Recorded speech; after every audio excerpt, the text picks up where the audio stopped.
بسم اللہ الرحمن الرحیم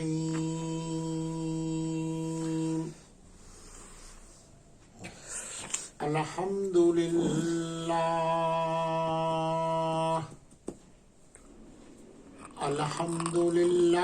وکفی وسلام علی عباده الذین اصطفی اما بعد فاعوذ باللہ من الشیطان الرجیم بسم اللہ الرحمن الرحیم لقد من اللہ علی المؤمنین اذ بعث فیہم رسولا سبحان ربک رب العزة عما یصفون وسلام علی المرسلین والحمد للہ رب العالمین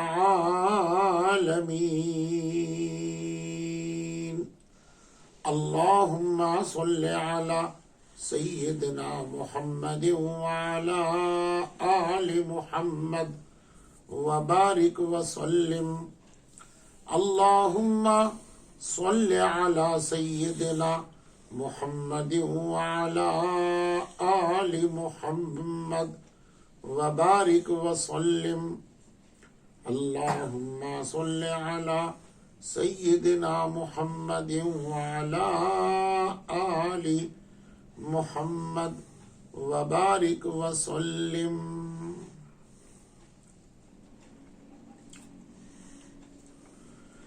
آپ صلی اللہ علیہ وسلم جب نبی بن گئے، رسالت سے سرفراز ہو گئے،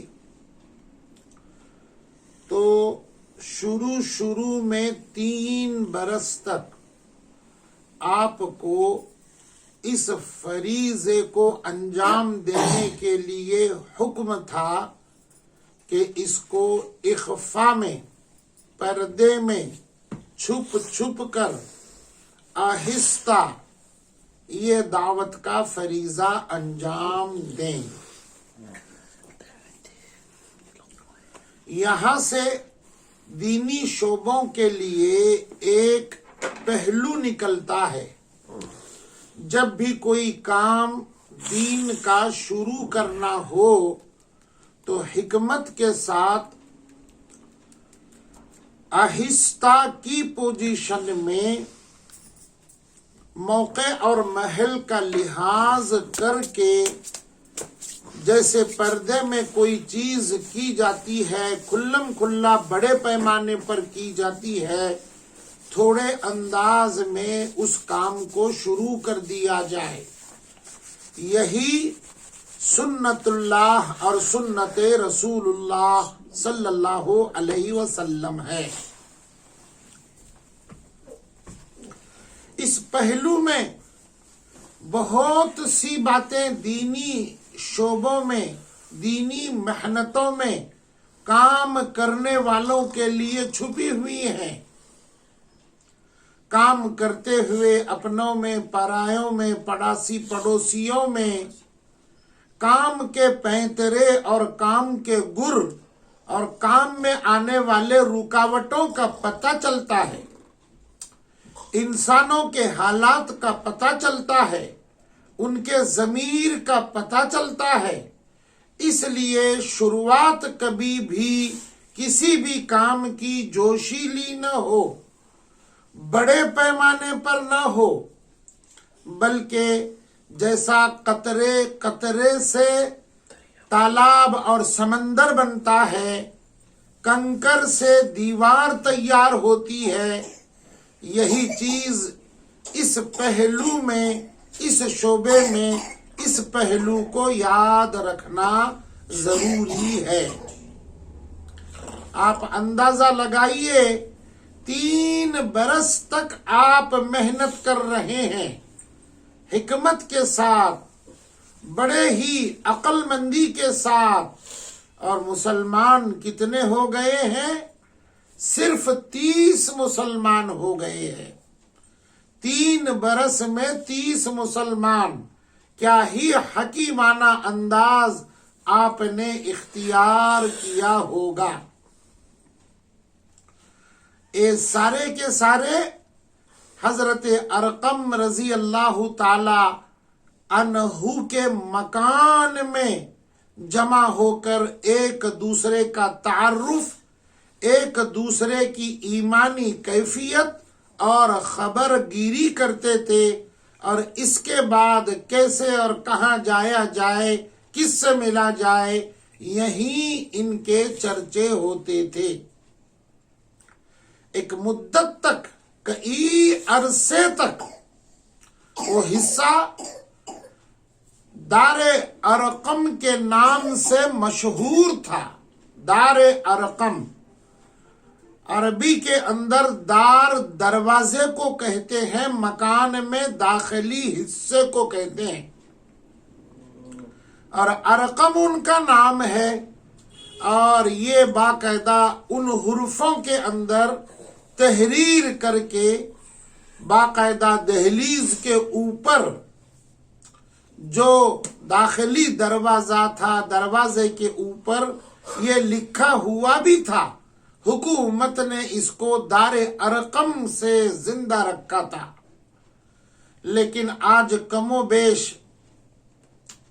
جب سے سعودیہ کی حکومت آ گئی، اور اس کے پہلے بھی یہ ساری چیزیں ختم ہو گئیں، اب وہ حاجیوں کی سہولت کے لیے نظر ہو گئیں. اب وہاں تو صرف صفا کا حصہ بن گیا، جو صفا اور مروہ میں سعی کی جاتی ہے. سیدہ ہاجرہ رضی اللہ تعالی عنہا دوڑی تھی، وہ حصہ بن گیا. اور صرف حصہ ہی نہیں، 3 منزلہ عمارت بھی بن گئی.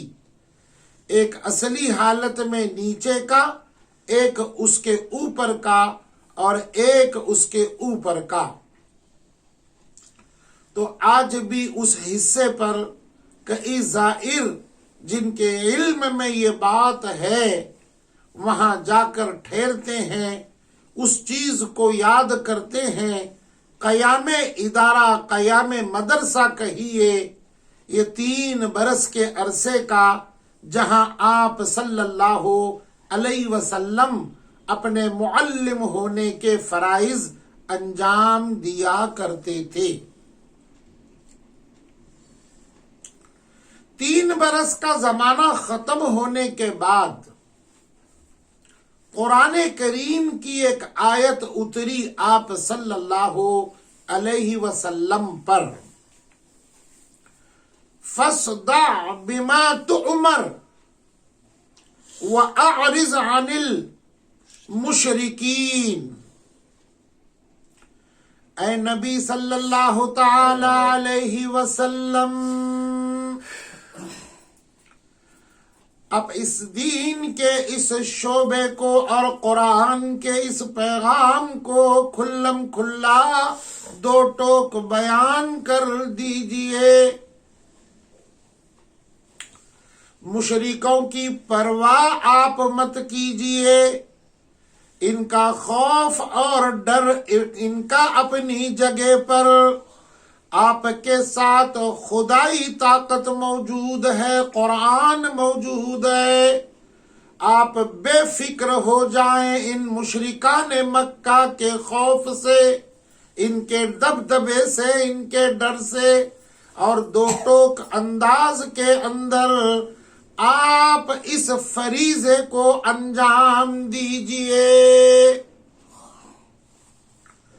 ابھی آپ صلی اللہ علیہ وسلم اس فریضے کو انجام دینے ہی والے تھے کہ بہت جلد ہی جبرائیل نے دوسری آیت لا کر دے دی.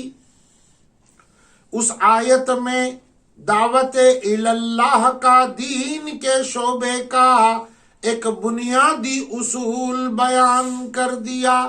جبرائیل نے آیت لا کر دی وَأَنذِرْ عَشِيرَتَكَ الْأَقْرَبِينَ.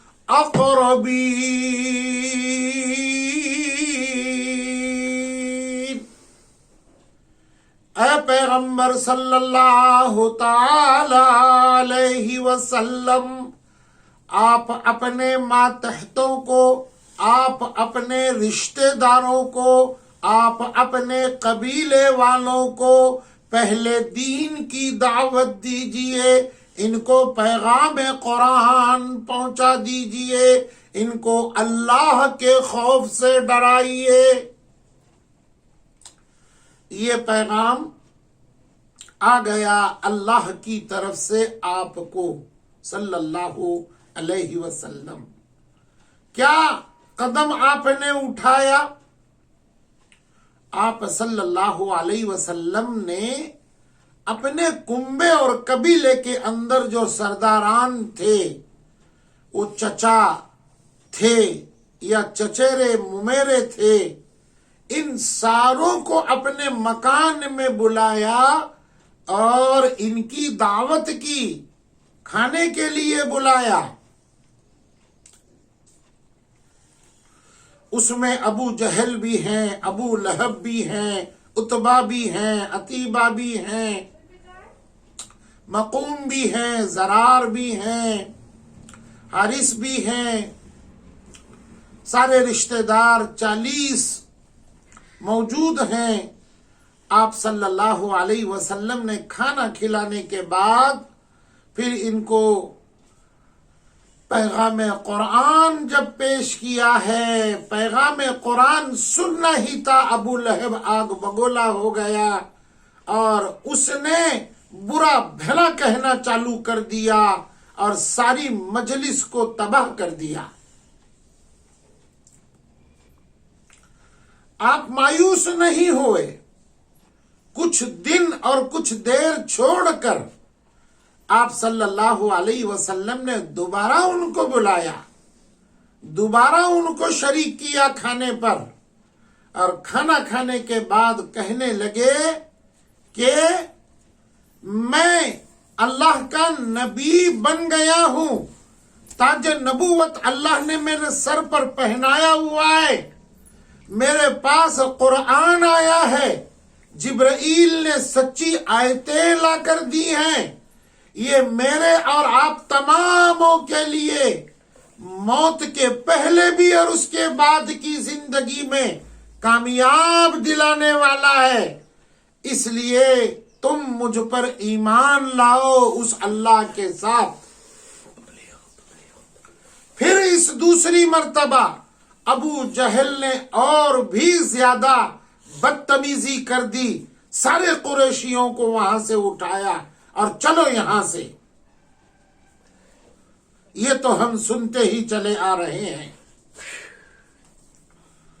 اب اس کے بعد اس دوسری مجلس کے اندر 9 عمر چھوٹے سیدنا حضرت علی رضی اللہ تعالی عنہ، یہ ابو طالب کے بیٹے ہیں، چچا کے بیٹے ہیں، انہوں نے آپ صلی اللہ علیہ وسلم کے سامنے ہاتھ بڑھایا اور کہا یا نبی اللہ صلی اللہ علیہ وسلم، میں آپ کے اس دین کو اور دعوت کو اور کلمے کو قبول کرتا ہوں، مجھے کلمہ پڑھائیے اور ایمان میں داخل کر لیجیے. حضرت علی رضی اللہ تعالی عنہ شامل ہو گئے. پھر اس کے بعد آپ صلی اللہ علیہ وسلم نے جب قرآن کریم کی آیت موجود ہے، اللہ فرما رہے ہیں ہرگز پرواہ نہ کیجیے، اب اس دعوت کے نظام کو آپ نے بڑے انداز میں، خوبصورت انداز میں، 2 ٹوک انداز میں اس گر کو اپنایا جو عربوں میں مشہور تھا. عرب کے اندر جب کوئی اہم اور بڑی بات بولنی ہوتی تو ایک بڑے ٹیلے پر پہاڑ پر کھڑے ہو کر کے اعلان کرتے، یا صباحا یا صباحا یا صباحا۔ آپ صلی اللہ علیہ وسلم کوہ صفا کے چٹان پر کھڑے ہو کر کے چلانے لگے، بولنے لگے۔ پہاڑ کے قریب ہی سارے رشتہ دار برادران رہتے تھے، آپ کے کنبہ قبیلے کے لوگ رہتے تھے۔ مکہ کے قریب محلے کے لوگ جمع ہو گئے۔ کیا اہم بات پیش آ گئی، جب سارے کے سارے لوگ جمع ہو گئے، جس میں ابو لہب بھی موجود تھا۔ آپ صلی اللہ علیہ وسلم نے سب سے پہلے دعوت اللہ پیش کرنے کے پہلے کچھ حکیمانہ باتیں بتائیں، کچھ عقل کی باتیں بتائیں۔ آپ کہنے لگے، اے قریشیوں کی جماعت، اے میرے کنبے اور قبیلے کی جماعت، اے میرے بستی کی جماعت، مکہ کی جماعت، آپ نیچے کھڑے ہیں، میں اوپر کھڑا ہوں، میں چٹان پر کھڑا ہوں، میں آپ کو بھی دیکھ سکتا ہوں، اور آپ چٹان کے دوسری طرف نہیں دیکھ سکتے، میں اس کو بھی دیکھ سکتا ہوں۔ اگر میں آپ کو یہ کہہ دوں ایک لشکر تلوار اور ہتھیار سے لیس ہو کر سارے مکہ کو کچل دینا چاہتا ہے، تو کیا آپ میری بات کو مانو گے؟ سارے ایک ہو کر جواب دینے لگے، یا محمد، آپ سے زیادہ امین اور صادق ہم نے نہیں دیکھا، ہم آپ کی بات مان لیں گے۔ پھر آپ صلی اللہ علیہ وسلم نے اپنی اصل بات اور دعوت اور پیغام قرآن کو سنایا، قولوا لا الہ الا اللہ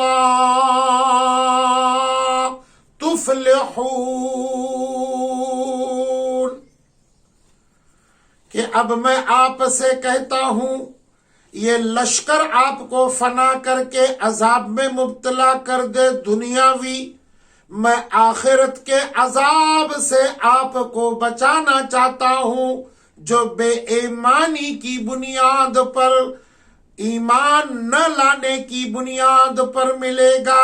ایمان لے کر آؤ اس اللہ پر، اور کہو سارے کے سارے اللہ کے علاوہ اس دنیا میں کوئی عبادت کے لائق نہیں ہے، مانگنے کے لائق نہیں ہے، جھکنے کے لائق نہیں ہے، نظر اور نیاز کے لائق نہیں ہے، اس سے بڑا کوئی نہیں ہے۔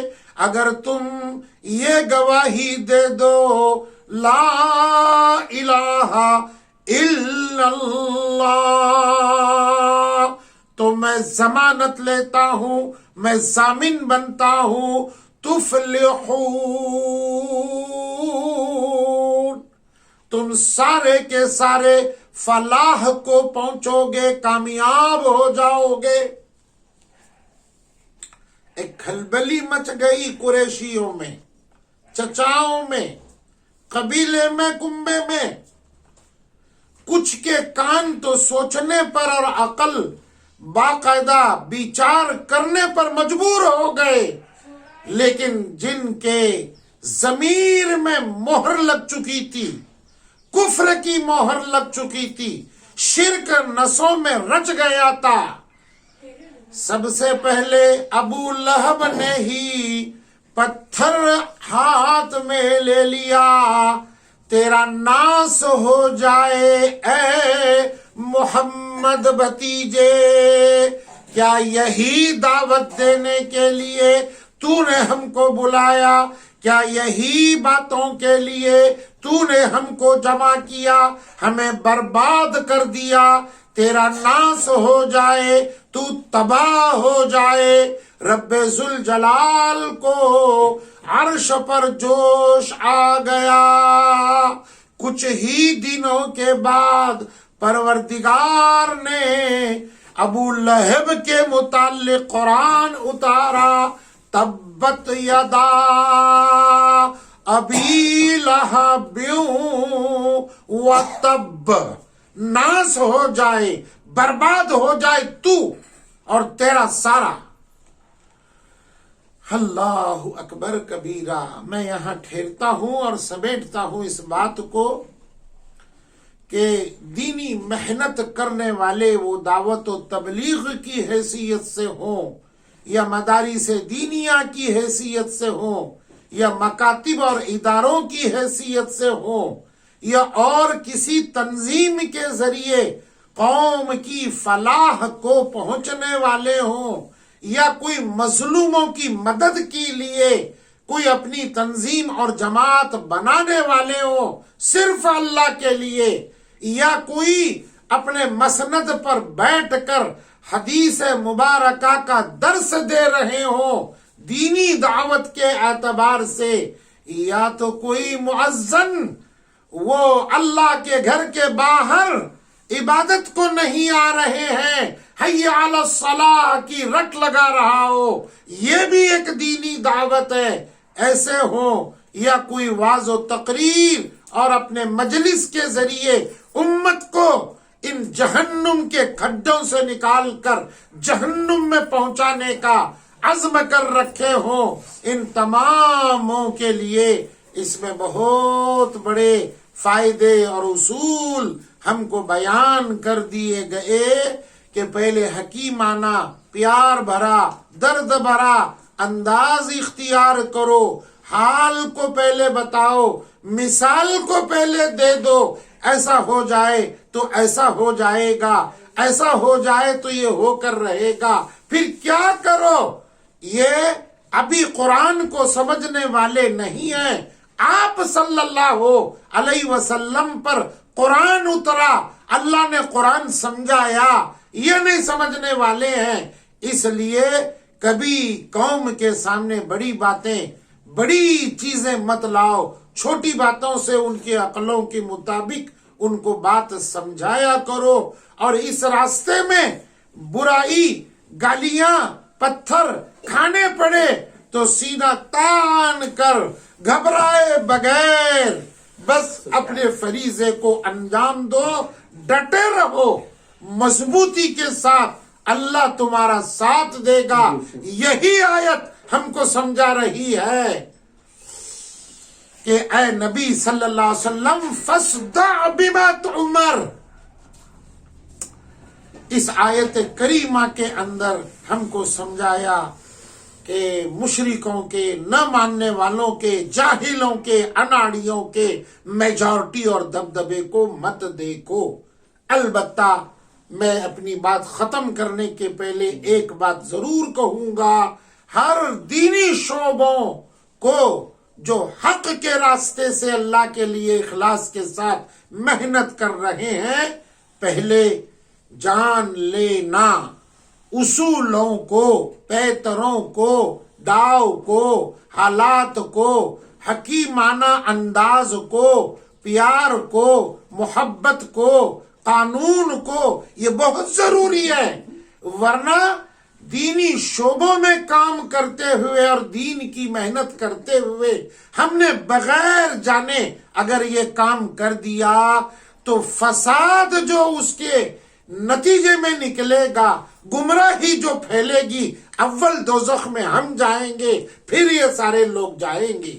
اس لیے میں آپ کی خدمت میں حکیم الامت مجدد ملت حضرت مولانا اشرف علی تھانوی نور اللہ مرقدہ کا جو امت پر بڑا احسان کر دیا، التبلیغ کے نام سے 24 رسالے انہوں نے لکھ دیے ہیں، ہر دینی خدمت کرنے والے کو اس رسالوں کو پڑھنا چاہیے اور سننا چاہیے، سمجھنا چاہیے۔ صاحب کتاب سے اگر سمجھ میں نہ آئے تو حل کرنا چاہیے، اس کے بعد ہی پھر یہ دینی شعبوں کے اندر حصہ لینا چاہیے۔ اور اس کی شروعات اب میں تفصیل نہیں کرتا، اشارہ کرتا ہوں، ہر چیز کی شروعات اپنی ذات سے، اپنے ماتحتوں سے، اپنے گھر سے، اپنے ماں باپ بیوی بچوں سے، پھر اپنے کنبے اور قبیلے سے، پھر پڑوسیوں سے، پھر محلے سے، اور اس کے بعد